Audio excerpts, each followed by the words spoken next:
हाय, आप देख रहे हैं इंडिया न्यूज़ इन खबर और मैं हूं विष्णु शर्मा। बात करेंगे अभिनंदन वर्तमान की, विंग कमांडर, जिनकी जांबाजी से देश के बच्चे बच्चे को प्यार हो गया। जैसे उनकी कहानी पता चली है कि गिरने के बाद उन्होंने क्या क्या किया, गिरने से पहले उन्होंने क्या क्या किया, पाकिस्तान की सरजमी में जिस बहादुरी के साथ वो पेश आए, जो कारनामा उन्होंने कर दिखाया, उसके चलते बच्चा बच्चा उन्हें प्यार करने लगा है।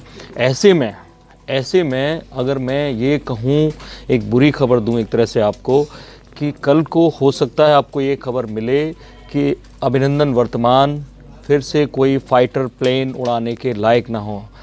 जी हाँ, ये दरअसल जो स्टडी है, इतनी सारी जो पायलट्स की जो फाइटर प्लेन उड़ाते हैं उनके साथ ऐसा हुआ है कि अक्सर जो इजेक्ट करते हैं पैराशूट से, वहाँ ये दिक्कत होती है। 70 से 80% केसेस में ऐसा होता है कि फाइटर जेट से जो पैराशूट से उतरने वाले लोग हैं, और अगर वो कम ऊंचाई से उतरते हैं तो कोई ना कोई इंजरी, नॉर्मली वो वैसे ही नज़र आते हैं। इसलिए मैं पहले नचिकेता, जो कारगिल विमान के, जो कारगिल में जिन्होंने जो पायलट फंस गए थे वहाँ पे, ये उनका फ़ोटो है। नचिकेता को सब जानते हैं। कारगिल के दौरान इनको MiG-27 चला रहे थे और इन्हें फाइनली उतरना पड़ा और बर्फ़ में गिरे और वहाँ पाकिस्तानी सैनिकों ने इनको कब्जे में ले लिया। और उसके बाद मैं एक जो ख़ास तौर पे आपको यहाँ पढ़ाना चाह रहा हूँ कि यहाँ लिखा है कि कारगिल में इजेक्शन के दौरान पीठ में लगी चोट के कारण वह आगे फाइटर प्लेन में तो वापसी नहीं कर सके। हालांकि जैसा उनके दोस्त पुकारते हैं, भारत के वायुसेना के ट्रांसपोर्ट फ्लीट में शामिल हुए और विशाल I-76 ट्रांसपोर्ट विमान उड़ाते हैं। ये वो भारत में भी ऐसा ही हुआ है। और मैं आपको दिखा देता हूँ कि अब असल में आपको लग रहा होगा कि आपने जितने फ़ोटोज़ देखे होंगे वर्तमान के, तो सारे फ़ोटोज़ में वो नॉर्मल नज़र आ रहे हैं। कहीं पे वो चाय पीते दिख रहे हैं और कहीं पे वो बड़े मज़े से बात कर रहे हैं और बता रहे हैं कि कैसे उन्होंने किया। वो वीडियोज़ आपने देखे होंगे, हम आपको वीडियोज़ नहीं दिखा रहे हैं, लेकिन फ़ोटोज़ में वो दिखाने की कोशिश कर रहे हैं। अब आपको मैं वो चीज़ दिखाने जा रहा हूँ। डॉन पेपर ने, जो वहाँ जिन लोगों ने अभिनंदन को पकड़ा था, जो LOC के अंदर POK में, और वहाँ उन्होंने पकड़ा था, उन लोगों को जब पायलट अभिनंदन ने बताया कि back was broken, the pilot told them that is back was broken. ये जो लाइन है, आप समझ रहे हैं कि उनकी पीठ टूट चुकी है। हालांकि नॉर्मली किसी फ़ोटो में, किसी वीडियो में ऐसा नहीं दिख रहा था। हो सकता है उन्हें तेज़ दर्द हुआ हो, इसलिए उन्होंने बोला हो, उन्होंने पानी मांगा था उस वक्त तो उन्हें पता नहीं था कि वो भारत की सीमा में है कि पाकिस्तान की सीमा में है। वहाँ पे एक लड़के ने उन्हें ये बताया कि भारत की सीमा में, उन्होंने नारे लगाए और उसके बाद उन्हें वहाँ पकड़ लिया गया, बाद में आर्मी के सुपुर्द कर दिया गया। ऐसे में मैं आपको कुछ स्टडी दिखाना चाहूँगा।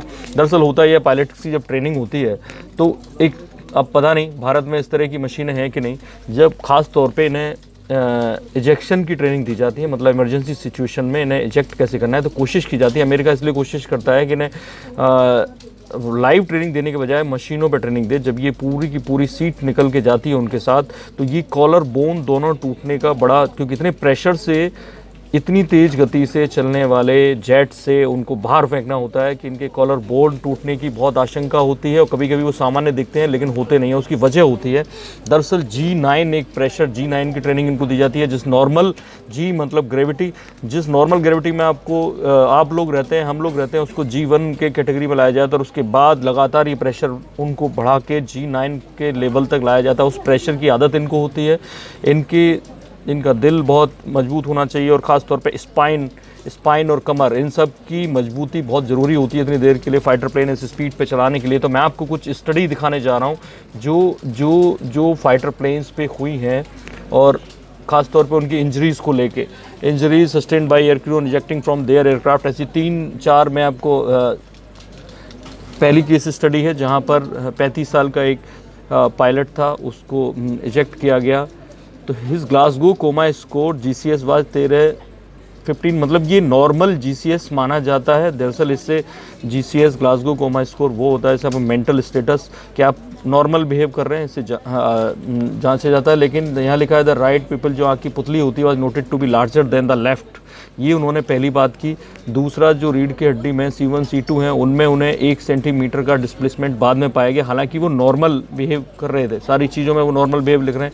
इसलिए ये वो इसे मेडिकल के लोग अच्छे से समझ सकते हैं कि कैसे इनके C1 और C2 में तर आया। और दूसरा फोटोग्राफ इसमें दिया गया है, अगर इसे मेडिकल वाले लोग ये समझ पाएंगे कि कुछ चीज़ें हैं जो उनकी हड्डी में छोड़ी। और इस बंदे को बाद में एयरफोर्स के फाइटर प्लेन चलाने से मना कर दिया गया। और ये दूसरे पायलट की दी गई, ये भी 35 साल के हैं, इन्होंने फर्स्ट एयरक्राफ्ट उड़ाया था जब पहली बार। और उसके बाद इनके साथ एक प्रॉब्लम हुई, normal there was loss of consciousness from the time of ejection. थोड़ी देर के लिए परेशान थे, लेकिन बाद में वो लेटे रहे। उसके बाद जो दिक्कत आई वो चल के गए। तो ऐसे में उनके जो इसमें लिखा है कि he developed paraesthesia of both upper limbs below the elbow, तो यानी कोहनी के नीचे के दोनों जोड़ते वहाँ पैरास्थीसिया की प्रॉब्लम हो गई। और उसके बाद उन्हें ये उनकी पूरी स्पाइन का उन्होंने दिखाया कि कैसे C5 C6 में एक T2 सिग्नल था जिसमें इंक्रीज पाया गया।